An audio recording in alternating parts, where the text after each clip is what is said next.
del día de la resurrección, estando cerradas las puertas de la casa donde se hallaban los discípulos, por miedo a los judíos, se presentó Jesús en medio de ellos y les dijo: la paz esté con ustedes.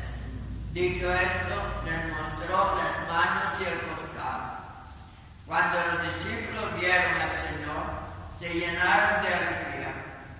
De nuevo les dijo Jesús: la paz esté con ustedes. Como el Padre me ha enviado, así también les envío yo. Después de decir esto, sopló sobre ellos y les dijo: reciban el Espíritu Santo. A los que les perdonen los pecados les quedarán perdonados, y a los que no se los perdonen les quedarán sin perdonar. Esta es palabra del Señor. Primero, apóstoles, en donde se continúa la historia que la semana pasada terminó con la ascensión del Señor, y ahora a los 8 días el nuevo acontecimiento impresionante, la presencia del Espíritu de una manera clamorosa.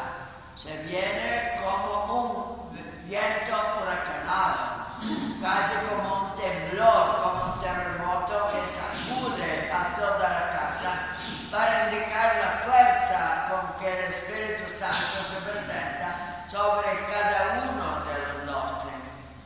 Esta escena va muy de acuerdo con el Evangelio, que es un Evangelio del día de Pascua, el mismo día que Jesucristo les envía. O sea, se presenta como realmente existente, pero le da el mismo encargo que el Padre le había dado a él, para que vayan a evangelizar. Como el Padre me ha enviado, así también los envío yo. Y después de eso sopló sobre ellos y les dijo: reciban el Espíritu Santo. Y les da el poder de absolver, de perdonar, de hacer milagros. Pero Lucas aquí, con la narración más fácil, descriptiva, nos hace vivir ese momento. Hay 2 puntos que valdría la pena subrayar. El primer punto es la transformación que se realiza dentro de cada uno de los discípulos que reciben el Espíritu Santo. Están realmente transformados por una fuerza excepcional, por esa presencia del Espíritu. Eran hombres temerosos, eran de Galilea, una región más bien despreciada por parte del templo de Jerusalén, que era el centro de Israel.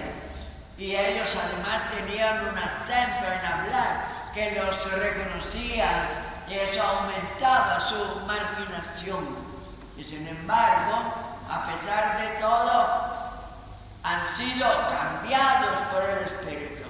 Y ahora son personas capaces, arrojadas, recuerdan todo lo que Cristo les ha dicho, decidido a evangelizar, y luego capaces de hacerse escuchar para todas las generaciones.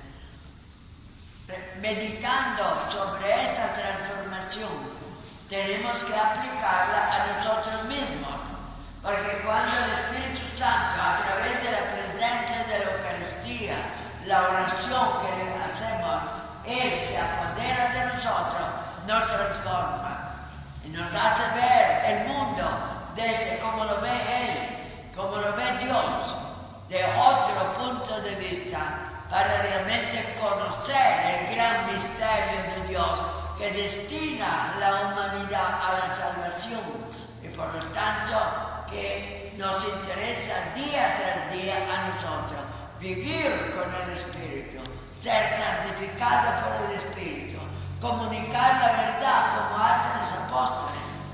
Pedro empieza de una vez a predicar a la gran muchedumbre que había venido oyendo el ruido del viento y el temblor de la tierra alrededor de esta casa donde ellos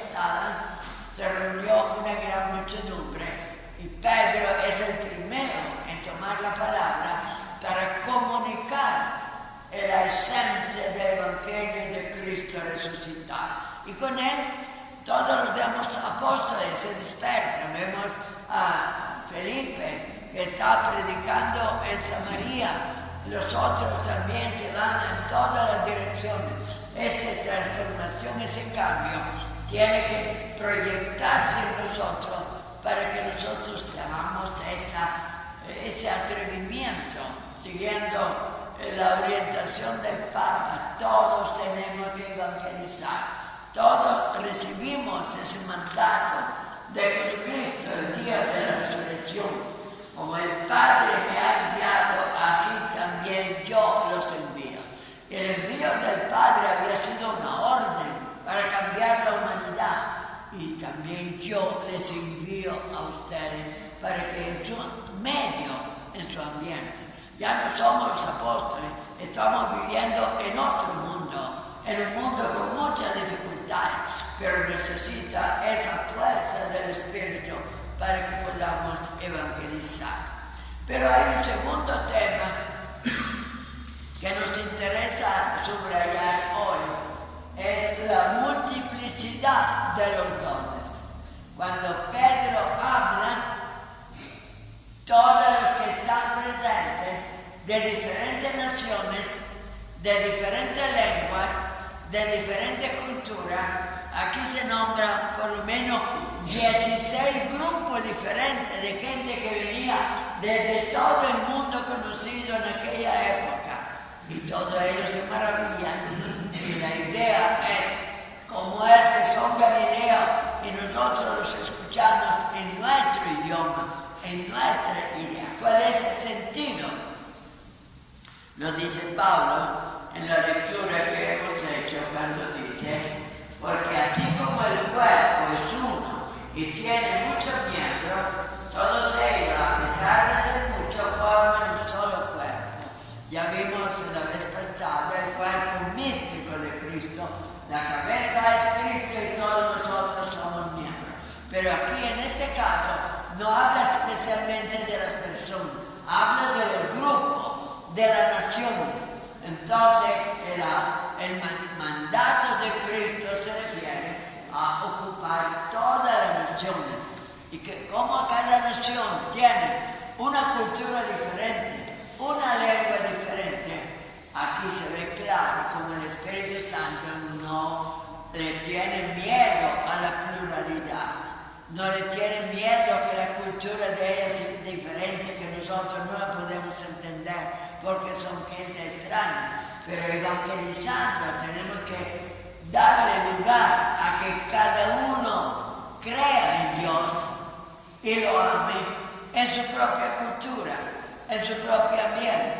Y ese ambiente será transformado por la fuerza del Espíritu, pero tienen derecho ellos a conservar su propia cultura, su propio idioma, y entonces se multiplica en toda la tierra. Como ven aquí, la evangelización se refiere a las naciones, porque la iglesia es nacional, es comunidad, como vimos la vez pasada, una comunidad que el Espíritu une, pero lo une, aunque sean grupos diferentes, no importa, el mismo Espíritu, pero diferenciado en cada una de las naciones. Vamos a pedir a Dios comprender este segundo aspecto. El primero, la transformación nuestra con la presencia del Espíritu. El segundo es la comunicación del Evangelio a todos los que no lo han recibido. Yo no sé si ustedes, cuando rezan el Padre Nuestro, a mí me da mucha pena esa primera parte. ¿Sabe cómo lo que decimos el Padre Nuestro? Santificado sea tu nombre. Primero. O sea, santificado quiere decir reconocido y por lo tanto con fe. Segundo, venga tu reino. Para que venga el reino necesita que sea comunicado. Y luego, hágase tu voluntad. Tres cosas. Y piensen ustedes en aquellos millones y millones de chinos, millones, miles de millones, que nunca han oído hablar de Cristo. ¿A dónde va nuestra evangelización? Y los japoneses están amontonados como son tan tecnológicamente avanzados, pero en sus mitos, en su historia, no han recibido el Evangelio. Y siguen ignorando África, en el norte de América, en el sur de América, en el centro de Brasil, en toda África. ¿Cuántos han recibido ese mensaje? ¿Qué hemos hecho nosotros para que el mensaje les llegue? Ellos reaccionarán como pueden, con su libertad, pero el deber nuestro es llevarle la palabra del Señor para que el Espíritu pueda entrar y transformarlo. Alabado sea Jesucristo.